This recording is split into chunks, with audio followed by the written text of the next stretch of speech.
नमस्कार दोस्तों, स्वागत है आपका स्टडी फॉर सिविल सर्विसेज में। वीडियो को पूरा देखिए। कोई भी आपका फीडबैक है, कोई सजेशन है, तुरंत वीडियो में कमेंट करके जरूर बताइए। अच्छा लगे तो वीडियो लाइक जरूर कर लीजिए और ऐसे वीडियो लगातार फ्री में पाने के लिए चैनल को तुरंत सब्सक्राइब कर लीजिए और बेल आइकन को जरूर टैप कर लीजिए ताकि आगे भी सारे वीडियो आपको मिलते रहे। यूट्यूब में फॉलो करते हैं तो प्लीज ये वाला फ्री टेलीग्राम चैनल जरूर ज्वाइन कर लीजिएगा। सारे नोटिफिकेशन, सारे अपडेट यहीं पे आते हैं, ध्यान रखिएगा। स्टडी फॉर सिविल सर्विसेज का कोई भी पेड ग्रुप अगर आपको ज्वाइन करना है तो सिर्फ 856488053096908523864455 यही नंबर है हमारे, सिर्फ जहां पे कॉल या व्हाट्सएप कर सकते हैं। इंस्टाग्राम पे हमारा पेज जरूर फॉलो कर लीजिएगा, study for civil dot services है। ट्विटर पे हमको जरूर फॉलो कर लीजिएगा, @स्टडी फॉर सिविल्स है। सारे क्वेश्चन अटेम्प्ट करिए और स्कोर अपना तुरंत कमेंट करके बताइए। नमस्कार दोस्तों, स्वागत है आपका स्टडी फॉर एग्जाम्स में। दोस्तों, सामान्य हिंदी सीरीज का यह 5वां वीडियो है। यह वीडियो आपके आगामी exam UP triple junior assistant, लेखपाल, यूपीएसआई के लिए बहुत ही ज़्यादा महत्वपूर्ण है। वीडियो शुरू करने से पहले मैं आपको बता दूं, यूपीपीसीएस 2025, बीपीएससी, एमपीपीसीएस सहित कई पेड कोर्स चल रहे हैं हमारे। अगर आप हमारा कोई पेड कोर्स ज्वाइन करना चाहते हैं तो यह नंबर दिया गया है 8564880530 या 9696066089। इस पर कॉल या व्हाट्सएप करके पेड ग्रुप की जानकारी प्राप्त कर सकते हैं। तो ये वीडियो शुरू करते हैं। देखते हैं आज का पहला प्रश्न। जिसका जन्म अविवाहित कन्या के गर्भ से हुआ हो उसके लिए एक शब्द क्या होगा? 4 ऑप्शन दिया गया आपके सामने, कानीन, दत्तक, औरस, कुमारी सुत। तो उसके लिए जो एक शब्द यूज होगा कानीन। जिसका जन्म अविवाहित कन्या के गर्भ से हुआ उसके लिए एक शब्द जो होगा वह कानीन होगा। इसका ऑप्शन ए सही है। बढ़ते अगले क्वेश्चन की तरफ। अगला जो क्वेश्चन है, विलोम शब्द की दृष्टि से अनुचित युग्म पहचानिए। 4 शब्द दिए गए हैं, वध, अनेक, दुश्चरित, निश्चरित, विस्तृत, संक्षिप्त, मधुर, कटु। तो इसमें जो आपका अनुचित युग्म है वो आपका ऑप्शन बी। वध का विलोम नेक होता है, दुश्चरित का विलोम जो होता है वह सच्चरित होता है, सच्चरित, और विस्तृत का संक्षिप्त हो जाएगा, मधुर का कट हो जाएगा। तो इसमें अनुचित जो युग्म हो जाएगा आपका ऑप्शन बी हो जाएगा। कौन से शब्द युग्म का अर्थ संगत नहीं है, इसमें पूछा जा रहा है। ऑप्शन आप लोगों को 4 दिए गए हैं। ऑप्शन आप लोग ध्यान से पढ़िए। तो इसका ऑप्शन जो है वह ऑप्शन सी, टुक टूक। इसका जो अर्थ होता है टुक का, वह अर्थ होता है थोड़ा, और टुक का जो अर्थ होता है वह टुकड़ा होता है। इसका ऑप्शन सी सही है। इसका सी वाला ऑप्शन जो है वह संगत नहीं है, बाकी तीनों जो है वह सही है। संस्कृत शब्द दिए गए हैं। अथक, अथक का जो अर्थ होता है वह बिना थके, और अकथ का जो अर्थ होता है जो कहा ना जा सके। इस अंश का जो अर्थ होता है वह हिस्सा होता है, और इस अंश का जो अर्थ होता है वह कंधा होता है। और दंश का अर्थ जो होता है वह डंक होता है एक, और ये 10 का अर्थ हो जाता है वह संख्या का जो 10 होता है वह होता है। तो इसका ऑप्शन सी सही है। टूक और टूक का जो शब्द युग्म दिया गया है यह सही नहीं है। इनमें से कौन सा वाक्य शुद्ध नहीं है? 4 वाक्य दिए गए हैं। विष्णु के अनेकों नाम हैं, तलवार एक शस्त्र है, यह आगरा की मिठाई है, और चौथा ऑप्शन है उसे पुत्र प्राप्त हुआ है। तो इसमें जो वाक्य शुद्ध नहीं है व्याकरण की दृष्टि से वह है आपका ऑप्शन ए, विष्णु के अनेक नाम हैं। यहाँ पे अनेकों नहीं, या अनेक नाम है तो शुद्ध हो जाएगा। विष्णु के अनेक नाम हैं, तो इसका ऑप्शन ए सही है। ए वाला ऑप्शन अशुद्ध है। निम्नलिखित में से किन के नाम प्राय स्त्रीलिंग होते हैं? पेड़ों के, बोलियों के, सागरों के, फलों के। तो इसका सही आंसर हो जाएगा आपका ऑप्शन बी। बोलियों के नाम अक्सर जो है वह स्त्रीलिंग में होते हैं, जैसे मराठी, गुजराती, राजस्थानी, बंगाली, ये सभी जो है स्त्रीलिंग के शब्द हैं। निम्नलिखित में से किस विकल्प में सभी तद्भव शब्द हैं? किस विकल्प में सभी तद्भव शब्द हैं? 4 ऑप्शन दिया गया है। ऑप्शन आप लोग ध्यान से पढ़िए। तो इसका सही आंसर हो जाएगा आपका ऑप्शन बी, कपूर, ग्वाल, हल्दी। ये तीनों शब्द जो युग्म है ये तद्भव शब्द हैं तीनों। बाकी सब में जो है कहीं पे जो है तत्सम शब्द है, किसी में तद्भव शब्द है, मिक्स है आपस में। तो इसका ऑप्शन बी सही है। बी वाले ऑप्शन में तीनों जो शब्द हैं वह तद्भव शब्द हैं। निम्नलिखित में से कौन सा एक तत्सम शब्द नहीं है? निम्नलिखित में से कौन सा एक तत्सम शब्द नहीं है? बिंदु, परशु, भिक्षा या माथा। तो इसमें जो है माथा शब्द जो है यह तद्भव सम नहीं, तत्सम शब्द नहीं है, यह तद्भव का शब्द है। अगला प्रश्न है, निम्नलिखित में से सरस्वती शब्द का पर्यायवाची कौन सा नहीं है? वागीश्वरी, कामिनी, शारदा, भारती। तो इसमें जो कामिनी शब्द है यह कामिनी यह सरस्वती का पर्यायवाची नहीं है, यह नारी का पर्यायवाची है। कामिनी जो है यह नारी, रमणी ये सभी जो है नारी के पर्यायवाची है। वागीश्वरी, शारदा, भारती, दंशवाहिनी, वागेश्वरी, वेद माता, वीणापाणी ये सभी जो है वह सरस्वती के पर्यायवाची शब्द हैं। इसका ऑप्शन बी सही है। निम्नलिखित में से विलोम शब्दों की दृष्टि से एक युग्म गलत है, वह है मौन का मुखर, शानदार का शर्मनाक, बर्बर का सभ्य और अनुचर का परिचर। तो इसमें सही आपका ऑप्शन डी है। अनुचर का जो विलोम होता है वो परिचर नहीं होता है, अनुचर का विलोम स्वामी होता है, स्वामी। इसका ऑप्शन डी सही है। बाकी तीनों जो है मौन का मुखर, शानदार का शर्मनाक, बर्बर का सभ्य और अनुचर का परिचर नहीं, स्वामी। ब्रज भाषा का विकास किस अपभ्रंश से हुआ है? सौसैनी से, पैसाची से, मागधी से या अर्धमागधी से? तो ब्रज भाषा का विकास जो है वह सौसैनी अपभ्रंश से हुआ है। इसका ऑप्शन ए सही है। निम्नलिखित में से कौन सा एक अनेकार्थी शब्द नहीं है? बुद्धि, मुद्रा, गुरु, राशि। इसमें जो अनेकार्थी शब्द नहीं है वह आपका ऑप्शन ए है, बुद्धि। बाकी तीनों जो है वह अनेकार्थी शब्द है। मुद्रा का हो जाएगा मुहर, मुहर, आकृति, सिक्का, ये सभी क्या है? ये सभी अनेकार्थी शब्द हैं मुद्रा के। और गुरु का हो जाएगा शिक्षक, शिक्षक, श्रेष्ठ, श्रेष्ठ, भारी, बड़ा, ये सभी क्या गुरु का अनेकार्थी शब्द है। राशि का हो जाएगा आपका समूह, कर्क, मेष, ये सभी राशि के अनेकार्थी शब्द हैं। तो बुद्धि का जो है अनेकार्थी शब्द नहीं है, बुद्धि अनेकार्थी शब्द नहीं है। इसका ऑप्शन ए सही है। क्रिया के रूपांतरण को कहते हैं, क्रिया के रूपांतरण को वाच्य कहते हैं, क्रिया के रूपांतरण को वाच्य कहते हैं। इसका ऑप्शन सी सही है। के लिए किस कारक का चिन्ह है? संप्रदान कारक का, अपदान, कर्म, संबंध। तो इसका सही आंसर हो जाएगा आपका ऑप्शन ए।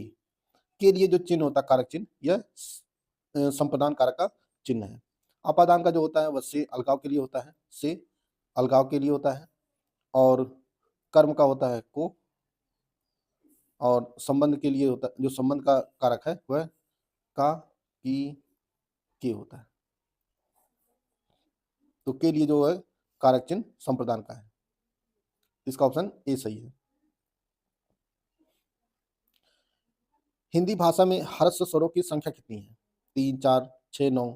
तो हिंदी भाषा में ह्रस्व स्वरों की संख्या जो है वह 4 है। कौन कौन से हैं? आ, ई, उ और री। ये 4 जो है ह्रस्व स्वर है और इन्हें जो है मूल स्वर भी कहते हैं, इन्हें मूल स्वर भी कहा जाता है, मूल स्वर या ह्रस्व स्वर कहा जाता है। और इनकी संख्या कितनी है? 4 है। लेखक और उनकी रचना का कौन सा जोड़ा गलत है? 4 ऑप्शन दिया गया है, ऑप्शन आप लोग ध्यान से पढ़िए। संस्कृत के 4 अध्याय रामधारी सिंह दिनकर, रसज्ञ रंजन आचार्य महावीर प्रसाद द्विवेदी, स्कंदगुप्त लक्ष्मी नारायण मिश्र, अशोक के फूल आचार्य हजारी प्रसाद द्विवेदी। तो इसमें जो गलत युग्म है वह आपका ऑप्शन सी है। स्कंदगुप्त जो नाटक है इसके रचनाकार जयशंकर प्रसाद जी हैं, जय शंकर प्रसाद जी हैं स्कंदगुप्त नाटक के रचनाकार। तो इसका ऑप्शन सी सही है। बाकी तीनों जो है रचनाएं सही सुमेलित हैं। निम्नलिखित में से कौन भक्तिकालीन कवि नहीं है? कबीरदास, बिहारी, सूरदास, तुलसीदास। तो इसमें बिहारी जो है यह रीत काल के कवि हैं, रीत काल के कवि हैं बिहारी। बाकी तीनों कबीरदास, सूरदास, तुलसीदास, ये तीनों जो हैं भक्तकालीन कवि हैं। निम्नलिखित में से किस विकल्प में सभी शब्द पर्यायवाची हैं? एक दूसरे के परस्पर पर्यायवाची शब्द हैं, आपको पहचानना है। 4 ऑप्शन दिया गया है, ऑप्शन आप लोग ध्यान से पढ़िए। तो इसका ऑप्शन ए जो है वह सही है। सतीश, शंकर, महादेव, शंकर, महेश्वर, शिव, ये एक दूसरे के पर्यायवाची शब्द हैं। तो इसका ऑप्शन ए सही है। इनमें से कौन सा शब्द पुल्लिंग नहीं है? सभा, समाज, परिवार, समुदाय। तो सभा जो है यह स्त्रीलिंग का शब्द है। बाकी समाज, परिवार, समुदाय, ये तीनों जो है पुल्लिंग शब्द हैं।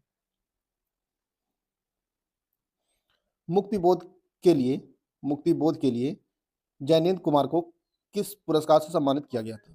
4 ऑप्शन दिया गया है। साहित्य अकादमी पुरस्कार, सरस्वती पुरस्कार, ज्ञानपीठ पुरस्कार या मंगला प्रसाद पारितोषिक। तो इसका सही आंसर है आपका ऑप्शन ए। मुक्तिबोध के लिए जैनेन्द्र कुमार को साहित्य अकादमी पुरस्कार से सम्मानित किया गया था 1966 में। इसका ऑप्शन ए सही है। निम्नलिखित युग्मों में से कौन सा गलत है?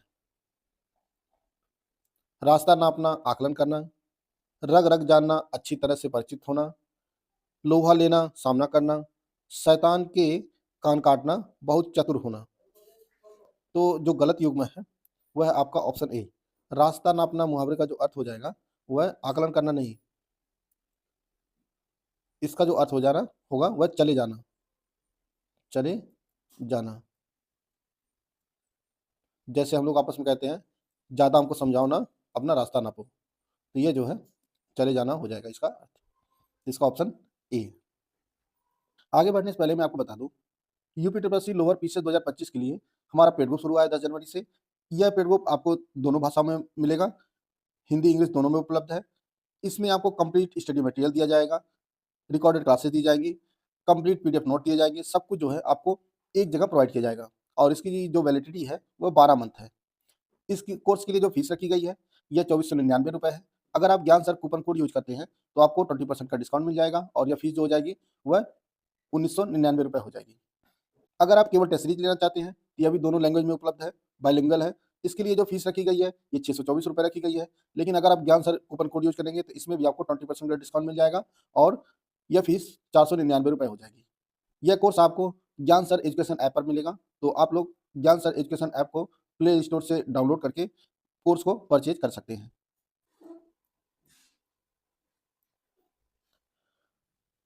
निम्न में से कौन सा शब्द स्त्रीलिंग है? तेल, शरबत, घी, परवरिश। तो इसका सही आंसर हो जाएगा आपका ऑप्शन डी। परवरिश शब्द जो है वह स्त्रीलिंग शब्द है। तेल, शरबत, घी, ये तीनों जो है पुल्लिंग शब्द है।